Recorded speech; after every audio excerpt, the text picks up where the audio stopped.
Pranam everyone, my name is Megha Dayani and I am your science teacher. I request all of you to please join your hands, close your eyes and chant the mantra.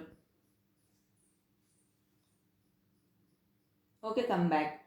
Today we have reached in the second session of chapter number 10, motion and measurement of distances. हमने first session में already transport क्या है, distance क्या है और measurement का थोड़ा बहुत ग्लांस लिया था. Today we are going to learn that all the things elaborately and in deep we will learn about the motion. Measurement का थोड़ा बहुत जो हमने लर्न किया था हम क्विकली वो रिवाइज कर लेते हैं, फिर आगे चलते हैं करेक्ट मेजरमेंट ऑफ लेंथ के बारे टॉपिक को एलोबोरेटली लर्न करने के लिए, क्योंकि हम वहाँ पे ऑलरेडी पहुँच चुके हैं. पहले थोड़ा सा रिवीजन करते हैं. मेजरमेंट क्या है? एक एक्शन है किसी भी चीज़ को मेजर करने के लिए. मेजरमेंट करना क्यों इंपॉर्टेंस होता है, मेजरमेंट की क्या अहमियत होती है? अगर मेजरमेंट नहीं होता तो हमें हमारी फिटिंग के कपड़े नहीं मिलते. अभी भी आप कभी भी ऑनलाइन शॉपिंग करोगे तो आप आपकी साइज़ के हिसाब से ख़रीदोगे. अगर ऑनलाइन नहीं कर रहे हो और शॉप पे ख़रीदने जा रहे हो तो भी आप अपनी साइज़ के हिसाब से बोलोगे मुझे इस साइज़ के कपड़े दिखाइए और फिर आप ट्राई करोगे. यस, आपको कोई टेबल ख़रीदना है तो आप पहले अपने घर में जगह देखोगे ना, आपको कहाँ पे टेबल रखना है, उस हिसाब से आप उतनी साइज़ का टेबल ख़रीद के लेके आओगे. आपको फ़ोन ख़रीदना है तो आपको पहले वो फिक्स करना पड़ेगा. आपको छोटी स्क्रीन वाला फ़ोन चाहिए, कीपैड वाला चाहिए, टच स्क्रीन वाला चाहिए, बड़ी स्क्रीन वाला चाहिए, कौन सा फ़ोन आपको चाहिए. टेम्परेचर मेजरमेंट करना पड़ता है, आपका वेट कितना है. हम बाहर कुछ ख़रीदने जाते हैं फ्रूट्स या वेजिटेबल्स तो कितने केजी चाहिए, वो भी एक टाइप का मेजरमेंट है.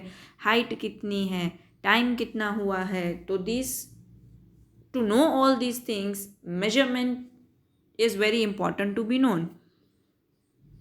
एंशेंट वे में जो मेजरमेंट के तरीके थे जो हमने ऑलरेडी डिस्कस कर लिए हैं, हमने एक्टिविटी भी की थी लाइव क्लास में, वो थे hand span, foot step, cubit. तो ये सारी चीज़ों से जो हम मेजरमेंट कर रहे थे तो ये सारे नॉन स्टैंडर्ड मेजर थे जो पर्सन बाय पर्सन डिफरेंट होते हैं, इसीलिए एक्यूरेट रिजल्ट नहीं मिल सकता, इसीलिए इसको इनएक्यूरेट मेजरमेंट बोलते हैं. तो उसके लिए हमने फिर एक्यूरेट मेजरमेंट के बारे में बात की थी जो था स्टैंडर्ड यूनिट ऑफ मेजरमेंट, जो पर्सन टू पर्सन चेंज या तो प्लेस टू प्लेस चेंज नहीं होता है. यस, पहले मेट्रिक सिस्टम इन्वेंट हुआ था और उसमें फिर थोड़े बहुत चेंजेस लाके एसआई यूनिट सिस्टम आया था जो कि modern form of metric system ही था.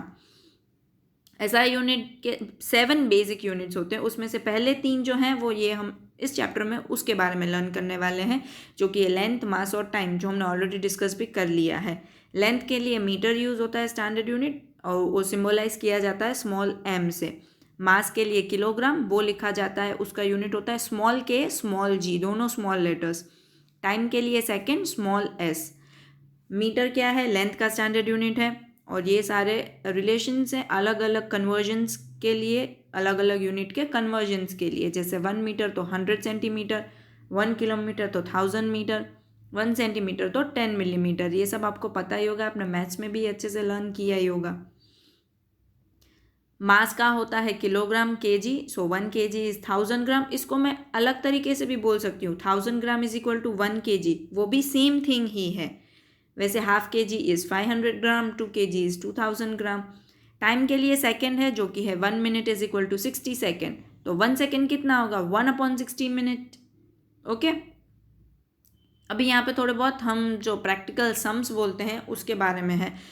कोई ऑब्जेक्ट की लेंथ है 3 मीटर, है ना. The length of object is 3 metre. आपको कैलकुलेट करके बताना कि ये सेंटीमीटर में कितना होगा. तो हमें ये रिलेशन तो पता ही है मीटर और सेंटीमीटर के बीच का क्या है.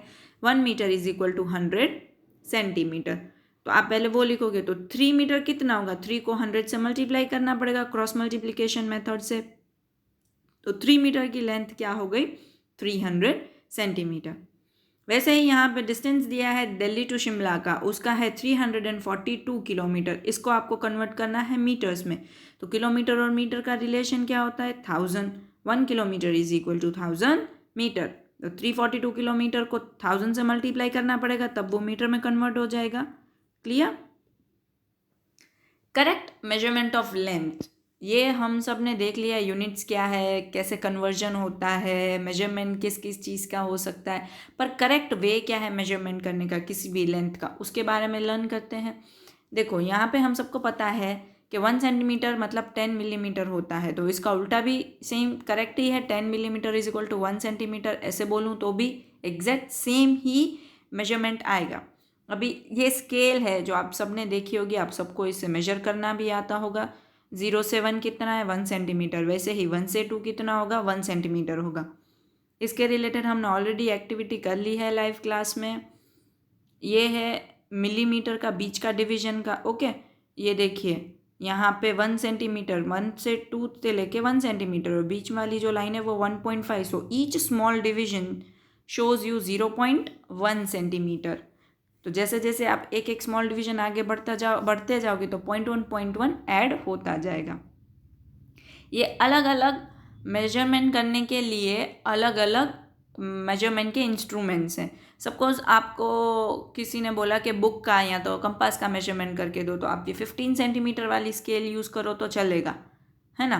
पर किसी ने मुझे बोला कि जाके डोर का करके आओ या तो कबर्ड का करके आओ, तो क्या आप ये छोटी स्केल लेके जाओगे? नहीं, आपका कितना टाइम बर्बाद होगा उसमें, और हो सकता है एक्यूरेट मेजरमेंट भी ना मिले। तो उसके लिए हम नीचे वाले जो दो दिख रहे हैं यहाँ पे, वो वाली चीज़ें यूज़ कर सकते हैं, इंच टेप या तो ये ऐसी वाली टेप जो कारपेंटर यूज़ करते हैं।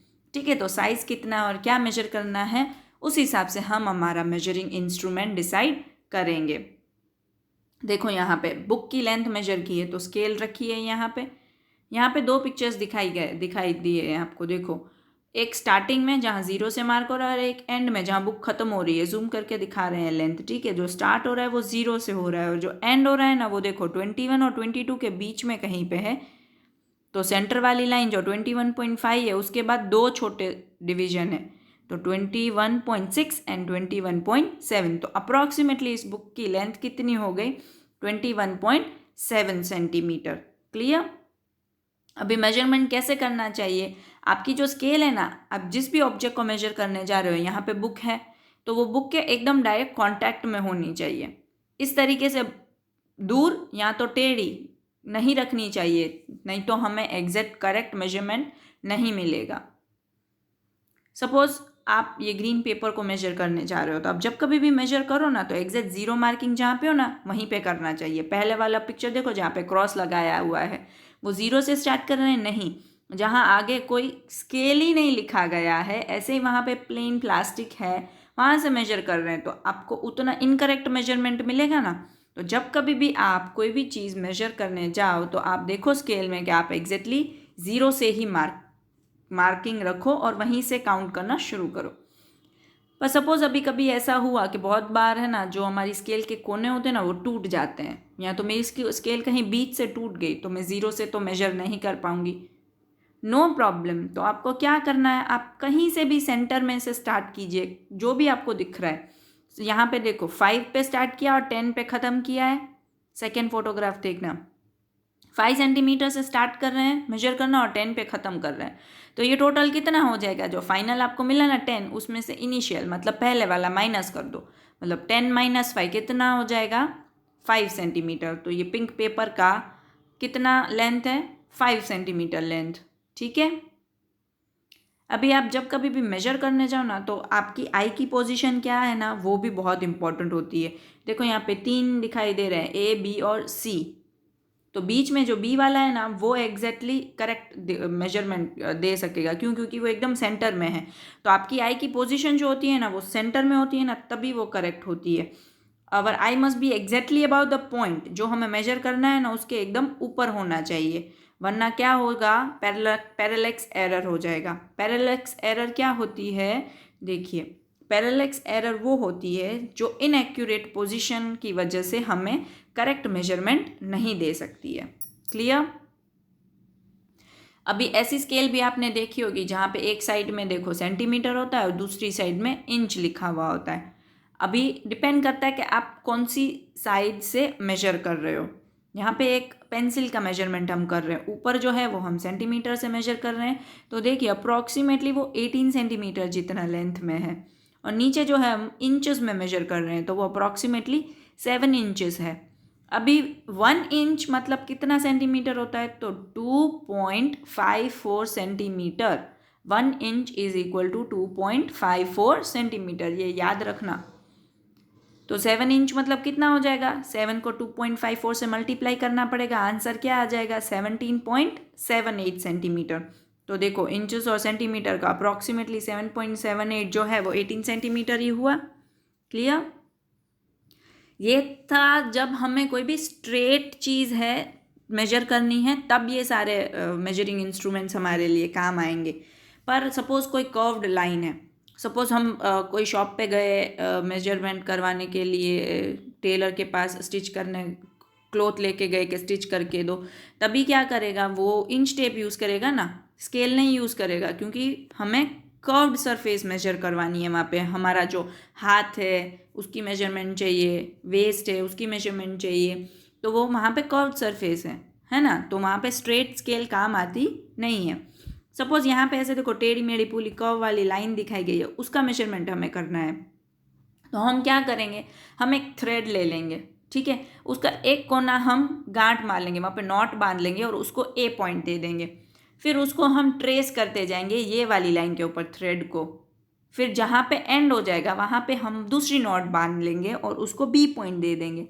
फिर उसी स्केल को आप, उसी थ्रेड को आप स्केल से मेजर कर लो ए और बी पॉइंट को, तो आपको आपका कर्व्ड सरफेस जो था, कर्व्ड लाइन जो थी वो कितने सेंटीमीटर की है वो पता चल जाएगा। क्लियर? सो यहाँ पे हमारा मेजरमेंट का टॉपिक ख़त्म होता है। हमारा जो नेक्स्ट टॉपिक है मोशन, हम उसके बारे में अभी थोड़ा बहुत लर्न करेंगे। अभी मोशन क्या है वो जानने से पहले हमें रेस्ट क्या होता है या तो स्टेशनरी ऑब्जेक्ट्स क्या होते हैं उसके बारे में लर्न करना पड़ेगा। अगर हम हमारे आसपास में देखें, अभी सपोज आप देखो, आप रूम में बैठे हो तो आप देखो तो कबर्ड जो है आपके रूम में, या तो आपका बैग जो आपके पास में पड़ा होगा वो क्या होगा, वहीं का वहीं रहेगा। जैसे जैसे टाइम जा रहा है, जैसे जैसे सेकेंड हैंड या तो मिनट हैंड मूव कर रहे हैं, क्या आपका कबर्ड या तो बैग या तो कोई भी चीज़ मूव कर रही है? नहीं, मतलब क्या, वो अभी रेस्ट पे है। अगर वो मूवमेंट नहीं दिखा रही है तो वो रेस्ट पे है। रेस्ट पे है मतलब वो स्टेशनरी है। स्टेशनरी मतलब वो अभी हिल नहीं रहे हैं। ठीक है, if we look around we observe that many objects do not appear to move, they are stationary. तो ऐसे ऑब्जेक्ट्स क्या बोलते हैं, उसको रेस्ट पे हैं। So these objects are at rest. An object is said to be at rest if it does not change its position with respect to time. With respect to time मतलब time के हिसाब से, जैसे जैसे time जा रहा है वैसे वैसे अगर वो चीज़, कोई भी चीज़ जिसको हम ऑब्जर्व कर रहे हैं वो अपनी पोजीशन चेंज नहीं कर रही है टाइम के हिसाब से, तो वो चीज़ अभी रेस्ट पे है, ऐसा बोला जाता है। जैसे कि यहाँ पे देखो ये घर है, ये टेबल चेयर हैं और टेबल के ऊपर तो कप्स पड़े हैं, वो सब देखो जैसे जैसे टाइम जा रहा है वैसे वैसे क्या वो सब मूव कर रहे हैं? No. So these all objects are said to be stationary, are said to be at rest. यहाँ पे ये वॉक कर रहा है इंसान, ये घोड़ा है वो दौड़ के जा रहा है। So these are the objects और द थिंग्स और ह्यूमन बींग और animal which are showing movement. So we daily observe many things around us which are moving also. हर एक चीज़ हमारे आसपास जो होती है वो स्टेशनरी नहीं होती है। कोई कोई चीज़ ऐसी भी होती है जो कंटिन्यूस मूवमेंट दिखाती है। अगर कंटिन्यूस नहीं दिखाती तो भी थोड़े समय के लिए वो मूवमेंट दिखाते हैं। जैसे कि देखो यहाँ पे लोग चल रहे हैं, पानी जा रहा है, फिशेस मूवमेंट करती हैं पानी के अंदर, ये second hand, minute hand, hour hand move करता रहेगा क्लॉक में। अर्थ जो है वो सन के आसपास मूव करती है। तो ये सारे ऑब्जेक्ट जो हैं उनको मोशन में बोला जाता है। तो अगर कोई ऑब्जेक्ट टाइम के हिसाब से खुद की पोजीशन चेंज करता है तो उसको मोशन में बोला जाता है। ठीक है, an object is said to be in motion if it changes its position with respect to time. यहाँ पे देखो कार जो है टाइम के हिसाब से अपनी पोजीशन चेंज करेगी। ये कार ड्राइव कर रहा है कोई, ये कार चल रही है, अभी मैं वीडियो नहीं दिखा रही हूँ, ये पिक्चर है मेरे पास, इसीलिए यहाँ पे आपको मूवमेंट दिख नहीं रहे होगा। पर जनरली आप सोचिए आपके मन में, अगर कोई कार ड्राइव कर रहा है तो ऑब्वियसली वो टाइम के हिसाब से कार आगे आगे चलती जाएगी ना। So car changes its position with respect to time. यहाँ पे देखो ये 3-4 कार जो हैं वो किसी ने पार्किंग में रख दी है ऐसे लाइन में, तो वो क्या है अभी रेस्ट पे है। पर ये साइड वाली कार जो है ना वो कोई ड्राइव करके लेके जा रहा है, मतलब क्या, टाइम के हिसाब से ये कार की पोजीशन चेंज हो रही है, मतलब ये कार अभी मोशन में है। क्लियर, रेस्ट और मोशन क्या होते हैं? तो मोशन क्या है वो आप सबको पता चल गया होगा आई गेस। वापस एक बार रिवाइज कर लेते हैं। मोशन क्या है? An object is said to be in motion if it changes its position with respect to time. और रेस्ट पे क्या बोला जाता है, an object is said to be at rest if it does not change its position with respect to time. Clear? Motion क्या होता है वो तो पता चल गया। अभी टाइप्स ऑफ मोशन, हम बेसिकली अभी इस स्टैंडर्ड में 4 टाइप्स के मोशन के बारे में लर्न करेंगे। Rectilinear motion, circular motion, periodic motion और rotational motion. Turn by turn हर एक मोशन के बारे में लर्न करते हैं। सबसे पहले let us learn about rectilinear motion. तो type of motion in which objects move along a straight line is called rectilinear motion. अगर कोई ऑब्जेक्ट स्ट्रेट लाइन पे मूवमेंट कर रहा है, इधर उधर कर्व्ड पे टेढ़ा मेढ़ा नहीं जा रहा है, सीधा जा रहा है, तो उसको क्या बोलते हैं, रेक्टिलिनियर मोशन। देखो जैसे यहाँ पे दिखा रहा है एक स्ट्रेट रोड है, एरोस दिखा रहे हैं वो स्ट्रेट है, so object is moving in a straight line and so it is showing a rectilinear motion. Examples बहुत सारे हैं रेक्टिलिनियर मोशन के, मैं सारे एग्जाम्पल्स के आपको पिक्चर्स दिखाऊंगी, पर पहले हम एक बार रीड कर लेते हैं। पहला जो है वो मोशन ऑफ व्हीकल्स हैं, जैसे कि कार और बाइक जो स्ट्रेट रोड पे अगर मूव कर रहे हैं तो। फिर स्ट्रेट ट्रैक पे अगर ट्रेन दिखा रही है मोशन तो। सोल्जर्स परेड में मार्च पास्ट करते हैं। फिर कोई पर्सन है जो स्ट्रेट ट्रैक पे या रोड पे रन कर रहा है। किड्स जो हैं वो स्लाइड करते हैं। लिफ्ट जो है वो ऊपर नीचे जाती है। एलिवेटर्स जो है वो ऊपर नीचे जाते हैं। ठीक है, टर्न बाय टर्न चलो सबके फोटोज़ देखते हैं। ये देखिए स्ट्रेट रोड पे व्हीकल्स मूवमेंट दिखा रहे हैं। ट्रेन मूव कर रही है ट्रैक पे। सोल्जर्स परेड कर रहे हैं मार्च पास्ट में। ये कोई दौड़ रहा है ट्रैक पे, स्ट्रेट ट्रैक है। ये स्लाइड कर रहे हैं और ये लिफ्ट जो है वो मूवमेंट दिखा रही है। तो ये सब कैसे मूवमेंट थे, जो स्ट्रेट लाइन पे हो रहे थे। तो ऐसे मूवमेंट्स को क्या बोलेंगे हम, रेक्टिलिनियर मोशन। दूसरा मोशन लर्न करते हैं जिसको बोलते हैं सर्कुलर मोशन। अगर कोई मोशन ऐसा है जिसमें ऑब्जेक्ट जो है वो सर्कुलर पाथ में मूव कर रहा है तो उसको सर्कुलर मोशन बोलेंगे। Type of motion in which an object moves around a circular path is called as circular motion. देखो यहाँ पे एक सर्कल है, अगर ऑब्जेक्ट इस सर्कुलर पाथ पे गोल गोल गोल गोल घूम रहा है तो उसको सर्कुलर मोशन बोलेंगे। ठीक है, उसके एग्जाम्पल्स देखते हैं, फिर फोटोग्राफ्स देखेंगे। मून जो है वो अर्थ के आसपास घूमता है। अर्थ जो है वो सन के आसपास घूमती है। बहुत सारे सैटेलाइट्स हैं जो अर्थ के आसपास घूमते हैं। Motion of a tight stone in a thread and rotated, ऐसे स्टोन पे एक थ्रेड बांध रहे हो फिर उसको गोल गोल घुमाओ। इलेक्ट्रिक फैन की ब्लेड पे कोई भी एक पॉइंट का मोशन, पूरे फैन की बात नहीं कर रही हूँ मैं, ये याद रखना, फैन की ब्लेड पे कोई भी एक पॉइंट का मोशन। ठीक है, फिर सेकेंड हैंड जो क्लॉक का होता है उसका मोशन। सेकेंड हैंड इसलिए बोल रही हूँ क्योंकि वो ऑब्जर्व करना ईजी होता है, क्योंकि वो फटाफट मूवमेंट दिखाता है। Motion of a person sitting on a merry go round, ये सारे मोशन कौन से हैं, सर्कुलर मोशन है। ये देखिए मून जो है वो अर्थ के आसपास घूमेगा, वैसे ही जो अर्थ है वो सन के आसपास घूमेगी। ये सैटेलाइट्स हैं जो अर्थ के आसपास घूमेंगे। ये स्टोन जो हमने थ्रेड से टाई किया है और मूवमेंट कर रहे हैं, रोटेट कर रहे हैं उसको हम, तो ये सर्कुलर मोशन है। अभी देखो जैसे मैंने ब्लेड का एक पॉइंट बोला था, यहाँ पे देखो मैंने येलो डॉट दिखाया है फैन के ब्लेड पे, मैं पूरा फैन नहीं दिखा रही हूँ। ये जो पॉइंट है वो अगर मूवमेंट दिखाएगा तो देखो ऐसे सर्कल पे मूवमेंट दिखाएगा ना, तो ये सर्कुलर मोशन है। क्यों सिर्फ पॉइंट बोला, क्योंकि देखो बीच में जो कोई भी है, पूरा जो एक्सिस है वो घूमता नहीं रहता है। कभी देखा कमरे में हमारा जो सीलिंग फैन है वो कभी लेफ्ट में होता है, कभी राइट में होता है, कभी सामने कभी पीछे से, क्या हमारा सीलिंग फैन घूमता रहता है?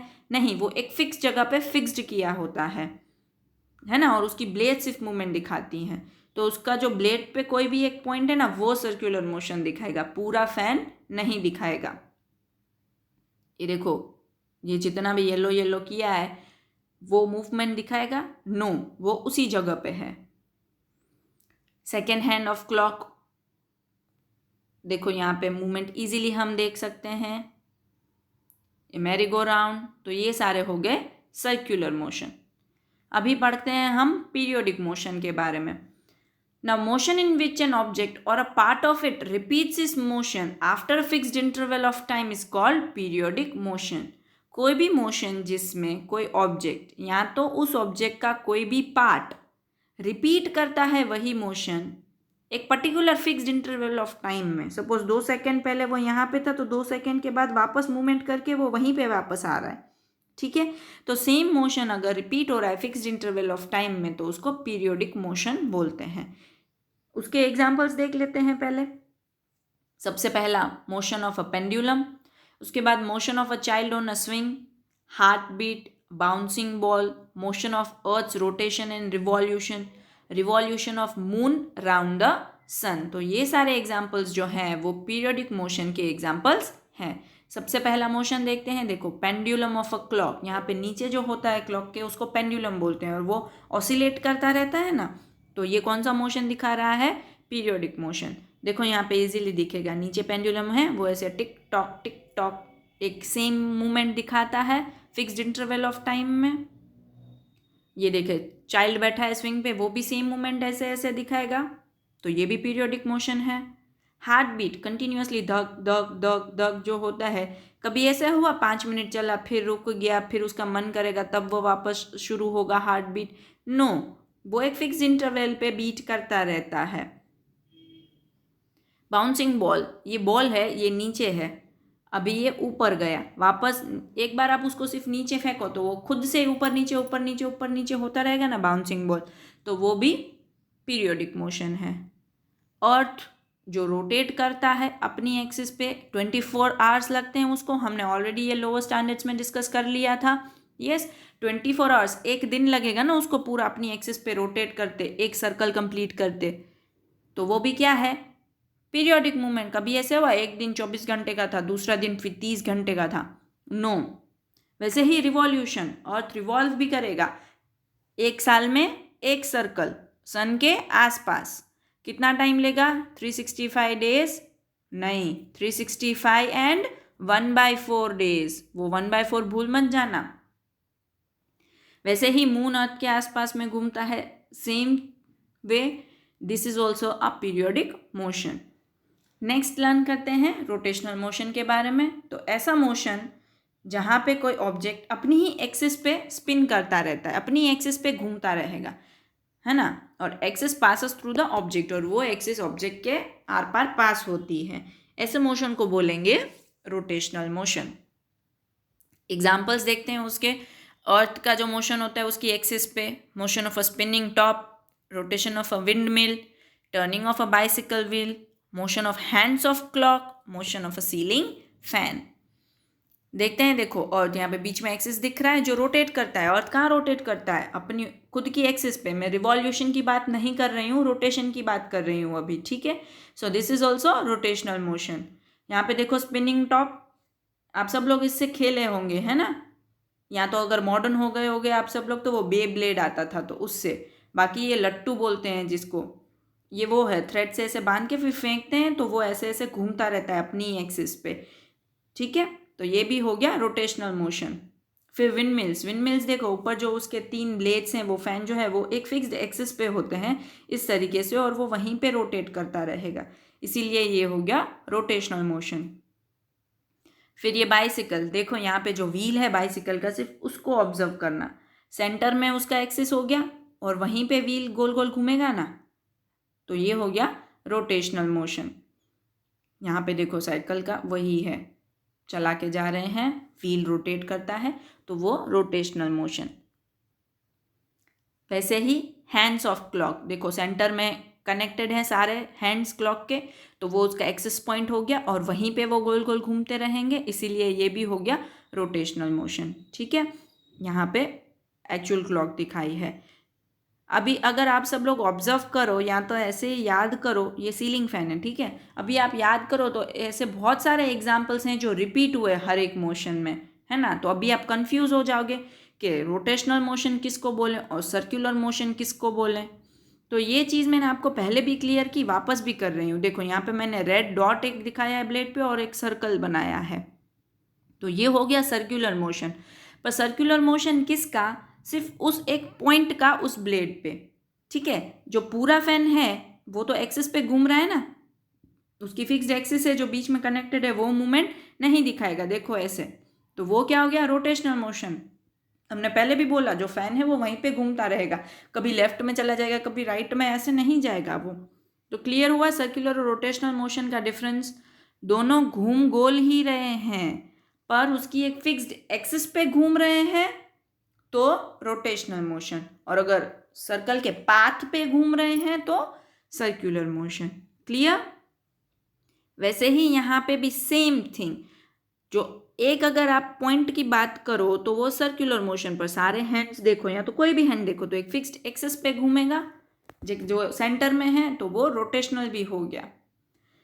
अभी ऐसी बहुत सारी चीज़ें होती हैं, ऐसे बहुत सारे एग्जाम्पल्स हैं, हम यहाँ पे डिस्कस भी करेंगे एक दो, जिसमें एक से ज़्यादा मोशन इंक्लूडेड है, ऐसा हो सकता है। जैसे अभी हमने फैन का भी देखा ना, उसमें सर्कुलर भी हो रहा था, रोटेशनल भी हो रहा था। तो ऐसे हम लर्न करेंगे अभी कॉम्बिनेशन ऑफ 2 और more types of motions. Clear? सबसे पहला देखो सीइंग मशीन, मतलब जो सिलाई करने की मशीन आती है उसके बारे में देखो, तो उसकी जो सुई होती है वो कंटिन्यूसली ऊपर नीचे होती रहेगी जब भी आप मशीन चला रहे हो, तो वो क्या हो गया? पीरियोडिक मोशन हो गया। और आप जो उसका व्हील है वो मूव करोगे तो वो एक फिक्स्ड एक्सिस पे घूम रहा है ना व्हील, तो वो क्या हो गया? रोटेशनल मोशन हो गया। ठीक है? और अगर मैं किसी एक पॉइंट की बात करूँ उस व्हील पे तो वो सर्कुलर मोशन दिखा रहा है। क्लियर?